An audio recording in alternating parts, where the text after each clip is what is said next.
What's poppin', my J dolls? And I'm back with another video. Before I get into this video, make sure you like, comment, and subscribe and ring that bell. We are on the road to 2,000 subscribers. Don't play with us. And now it is Vlogmas day 4. Can I get some comments just saying like you really doing the thing? Like, just let a girl know like I'm actually being consistent. Like, it's Vlogmas day 4. Before I get into this video, make sure you like, comment, and subscribe and ring that bell so you know when I post every time.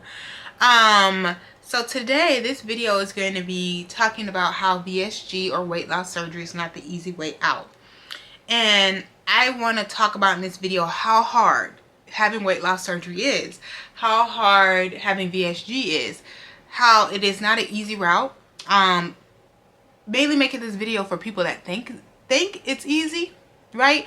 These could be people that are like haters and they feel like you could just work out and you can eat right. And then this also is for people that are considering the surgery and think that this is going to solve all their problems. So let's get into it. Now, I know you guys, the girlies, have been loving my weight loss content. So if you're not caught up, go look at my other videos. I've done so many post-op videos. Currently my stats, because I feel like every weight loss video I have to tell my stats. My highest weight was 326 pounds. My current weight is 195 pounds. I am 6.5 months post-op VSG. So yeah, so I'm gonna get into why weight loss surgery is not easy and explaining how weight loss surgery works. So if you're a person that's not even interested in weight loss surgery, you're just here for some reason and you don't even know what VSG is, let me tell you what VSG is. There are several different weight loss surgeries. The most common is going to be VSG, which is vertical sleeve gastrectomy, and then bypass, and there's several other ones. So I had vertical sleeve gastrectomy, and that's pretty much when they cut the size of your stomach into like the size of a banana. So it kind of restricts your eating. It makes your stomach smaller. So the whole point is to have you eat less. Now we're going to get into why this surgery is not the easy way out. Let's talk about before you even get the surgery itself. So with my experience, you guys, before I got the surgery, I was not required to lose weight. I just lost weight because I followed what my dietitian said, I followed what my physical therapist told me, and I followed what my doctor told me. If you actually follow those things, you should be able to lose a good amount of weight before surgery. If you're not fully like making an effort, you probably didn't lose that much weight before surgery, which is okay. Like, everyone's different, but me, I wanted to prove to myself that I was serious about it, so I lost 35 pounds before surgery. But I do know some people, if they have a higher BMI, or in certain countries or like certain states, you have to lose a significant or a certain amount of weight before you actually get the surgery, depending on how big you are, right? So that's not easy. Like, you have to actually adjust your eating habits, your working out habits, and stuff like that before you even get the surgery.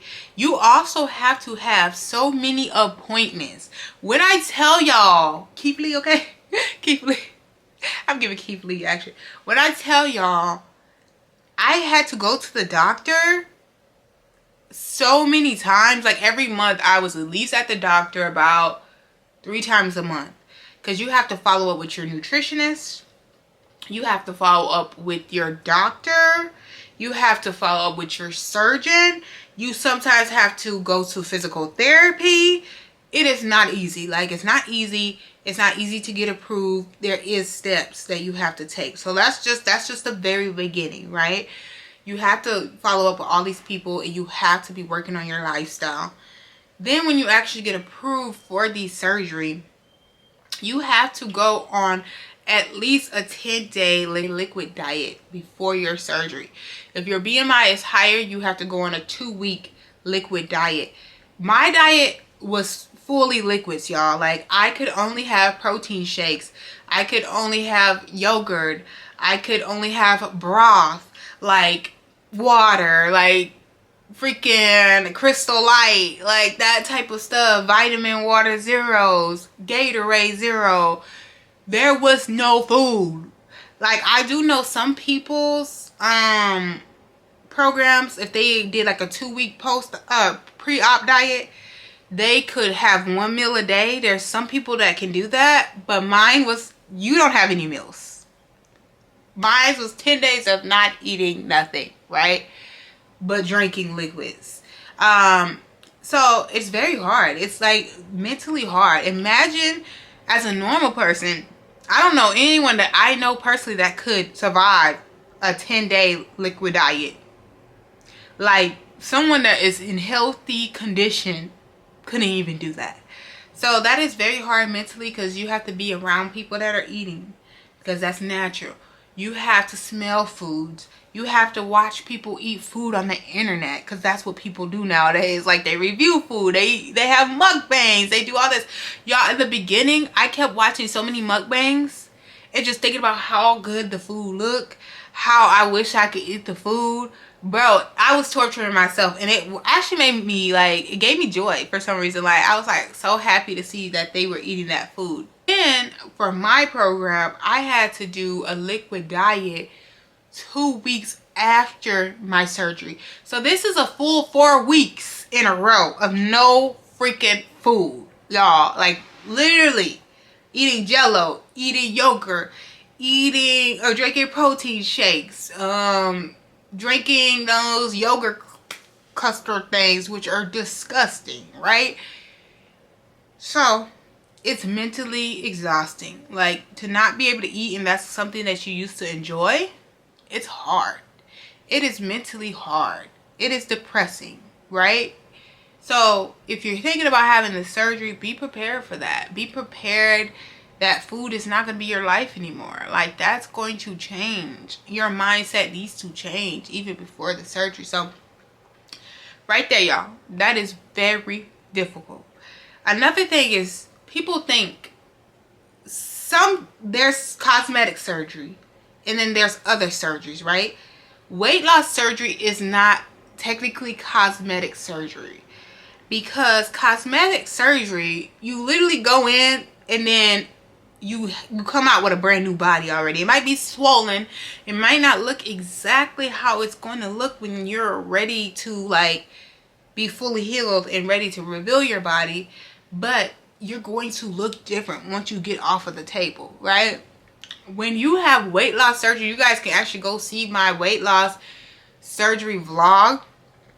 You look the same. You come out looking the same. Like, you have to work for your weight loss. People think this is an easy way out. No, you don't just come out of surgery and you're skinny.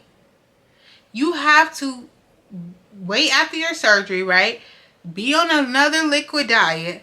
Be on a pureed. Oh, y'all know how disgusting pureed. Like, you have to do pureed, right? After pureed, you got to do soft foods. And then after that, then you get to actually have foods again. You guys, like, literally, my program took 3 months for me to have foods again. Like, yes, I could have cheated. Yes, I could have, like, you could hurt yourself doing that, though, because your stomach is not fully healed and you have staples. So food can get stuck in there. But when you are so addicted to food, sometimes people will still cheat. Because really, the only person you cheating on is yourself. So at the end of the day, I never cheated. Like, I never cheated because I don't play them type of health games. Like, if you tell me this can happen or I can end up in the hospital or something, I am not even trying to play them games. Like, even my pre-op diet, I wasn't even trying to cheat on that, because it's the whole point of that diet is to shrink your liver. So when they cut your stomach, they don't cut your liver. Like, do I want to die for a piece of chicken? Like, let's be for real. FFR. Like, I don't play about those things. So I didn't cheat. Like, I never cheated. I literally didn't even get on full foods until 3 months after surgery. Some people, their program is a lot faster. My program, we could not eat full foods until 3 months. And that might be why I'm losing a lot of weight compared to some other people. Because some programs, you get to eat all foods very quickly. So anyways, y'all, this is just the beginning of the surgery. It is a lot of work. It is a lot of willpower. It's a lot of discipline, right? Then after you get to this and you're able to eat all foods, right? You have to, the first 3 months, You can't really eat much, so it's kind of easy. Your weight is just dropping off, right? It's just dropping off. You're not eating food, really. Then after the 3 months, your stomach, when I first was able to eat all foods, I would feel so full after just eating like 3 bites. And when I mean full, like uncomfortably stuffed, like a turkey on Thanksgiving. Like, that's how I felt, like, just by eating a little bit of food, right? Then as a month goes by, I say about 5 months post-op, 5 to 6, to 4.5 to 6, right? Your stomach starts to loosen up a little bit. Like, you can actually take a little bit more food. I would say like 4.5 to 5. You can start taking a little bit more food, but you're still getting full a little bit quicker.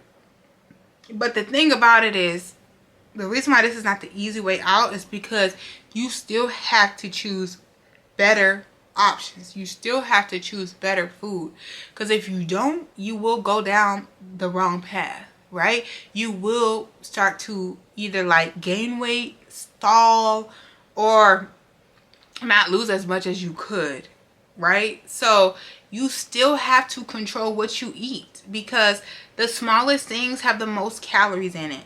So for instance, if you're eating like slider foods all the time, like potato chips, a lot of chocolate, a lot of ice cream, a lot of like stuff that's just gonna slide through, you're gonna have all these calories, but you're not going to get full, right? So people think, oh, you can't eat that. Like, it's the easy way out because your stomach's so small, you can't eat any of that stuff.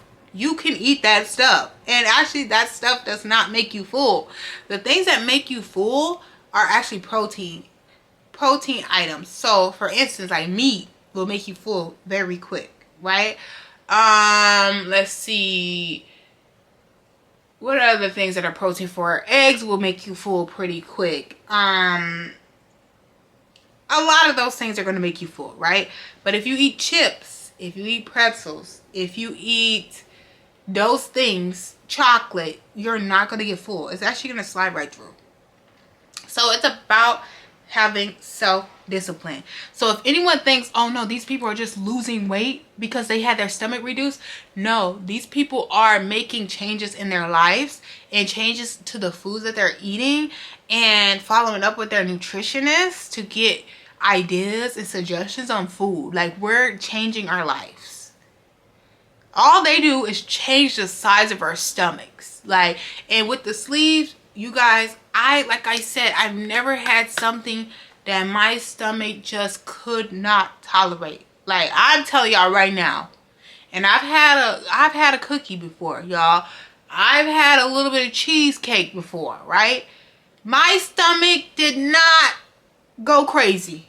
I did not dump. Like, they scare you with this dumping crap. And I've never dumped in my life, besides when I literally took a potassium drink at the hospital because it was carbonated and they gave me this freaking drink. Y'all, other than that, I've never dumped.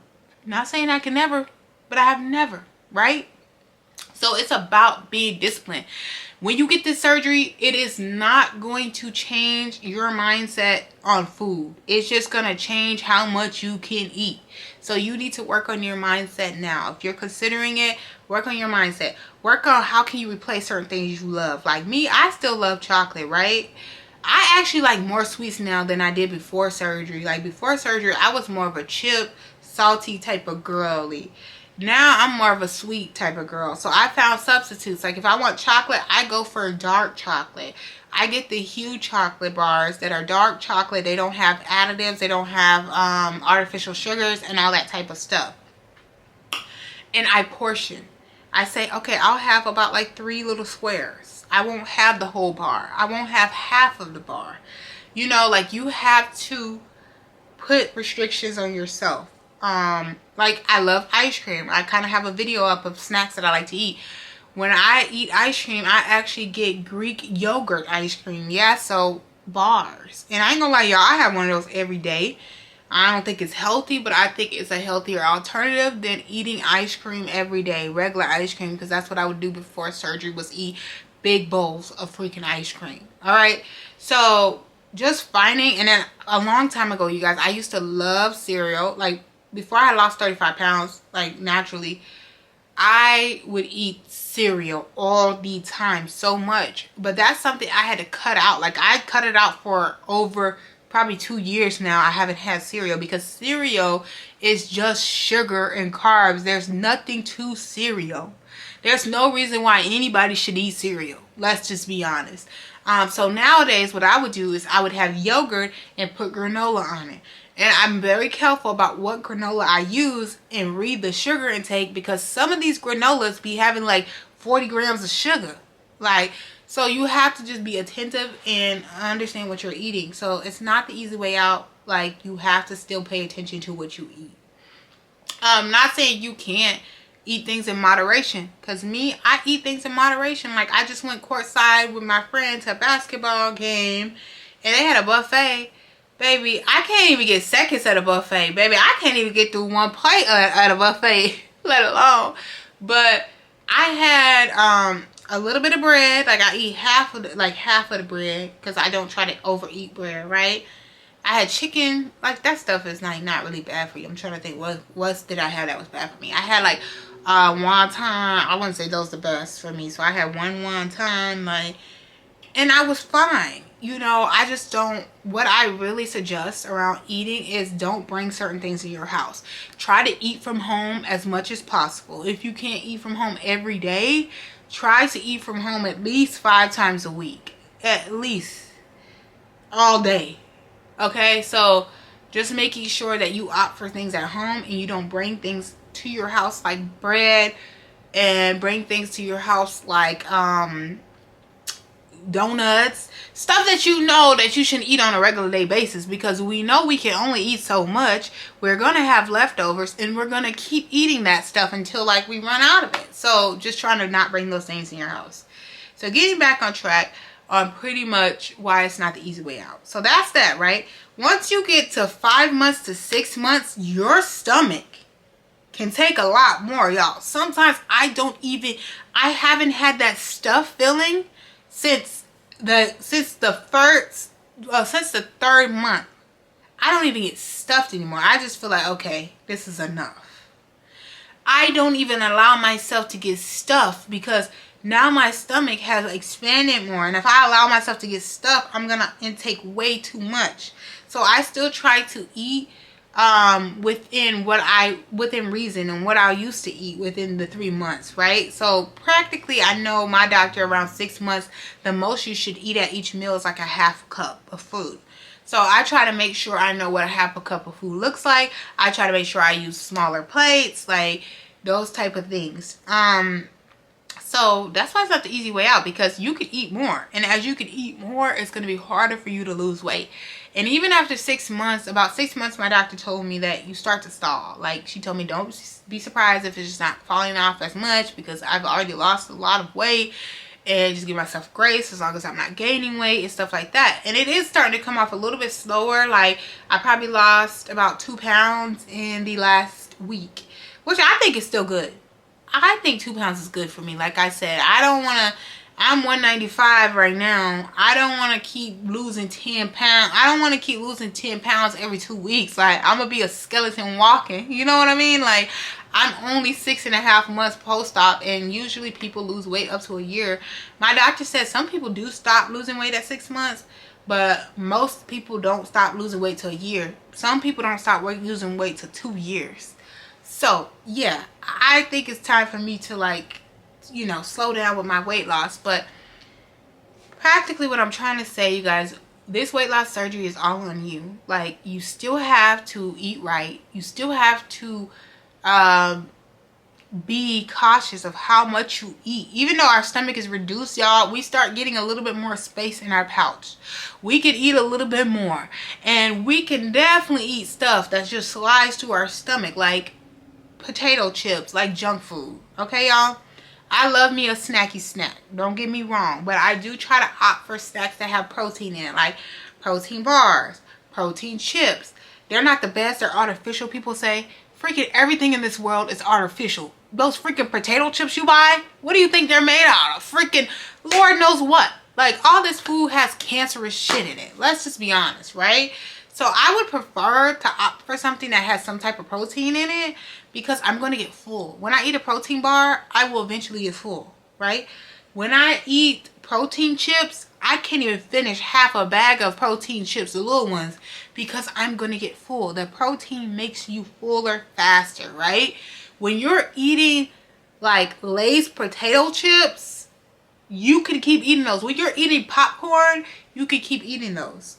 And if you eat them, it's okay. You can be normal, right? But you need to know how to eat it in moderation. How much you should eat at a time. How much is what calories. Because really, once you get to a certain stage, you don't want to be eating more than 1,000 calories.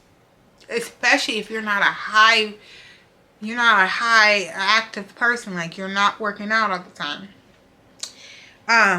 And also with that, it's like, after weight loss surgery, you have to work out. Like, not everyone. Yeah, I just started working out like a little bit more consistently, like this last week. Let's be honest. I have worked out several other times during my weight loss surgery journey. But once you get, after 6 months, to maintain this, like once you get to a year to maintain, I would say a year, you're going to have to work out. Your body is just not going to be dropping pounds. Your body is going to get used to how much you can eat, the activity that you've been doing. So you have to work out, like you will eventually, right? And I do see a lot of people, they try to go back to their old ways of eating all this crap. And the thing about that, it will catch up to you very quickly. Like, it will catch up to you, because if you continue to always be eating the same junk that you ate before surgery, you're going to like gradually gain a little bit of weight over time. And as the years go on, you're going to be like, okay, I done gained 40, 50 pounds. Because you think, oh, it's only like 10 pounds. It's only like 10 pounds this year. The next year, oh, I'm gonna gain about 10 more pounds. And then that's kind of like how it keeps going. So the whole goal after a year is to maintain your weight. Like, you don't have to keep losing weight, but maintaining your weight is practically what calories you take in. At least, okay, I think it's pretty much at least burning the calories you take in. You don't have to burn more than what you ate, if that makes sense. But you maintaining, you should just be eating at a consistent manner and working out consistently. But you don't have to undereat, or you don't have to like lower your calories. You just got to make sure you're burning as much calories as you're taking in, if that makes sense. So anyways, long story short, because you know all my videos are long. But let me know in the comments, do y'all like long videos or y'all like short videos? Because I tend to watch long videos and I be doing stuff around the house at the same time. Especially if it's a talking video, I like to just get stuff done while I watch people's videos. But yeah, y'all, that is my biggest advice when it comes to the eating habits of that. But for those people that have weight loss surgery or just here for the tea, it is not the easy way out. You have to eat better. You have to work out. You have to make an effort. Like, it don't just drop off of you. Like, the first 3 months, it's going to just drop off because you're not eating. Like, you're literally not eating anything. But after those 3 months, it takes work. And it takes dedication, especially if you want to lose the amount of weight you want to lose, you know. So it's not the easy way out. It is not an overnight situation. When a lot of girls always tell me, like, I know they're beginning stage, they're like, oh, it's not, my weight's not coming off, or I'm stalling, or I'm doing this, or this. They get too wrapped up in it. I'm like, girl, you're only like a month post-op. You're only like 2 months. Give yourself time. Don't get so caught up in it. Because I like weighing myself. I ain't gonna lie. I love weighing myself. But I'm kind of at the point where it's like, I'm very happy with myself. Like, I want to lose more weight. Don't get me wrong. Like, I want to be like 170, you know. But I'm also very grateful and very happy on how far I came. Like, so when I get on a scale and the scale only moves 1 pound, I'm excited. That's not a stall. A stall is when you don't lose any weight, or if you gain weight. And even if you lose weight, or even if you don't lose weight, that's okay. You still have time. Keep going. Your weight is going to come off. It is going to come off. Be patient. Be kind to yourself. Be grateful of how far you have came. Those are the words I want to leave with you guys. But that's why this surgery is not easy. You have to maintain it. You have to be on a freaking full liquid diet for a month. You have to restrict your eating, even with your restricted stomach. You have to make better choices. You have to work out. This is a whole life change, and you got to do it for the rest of your life.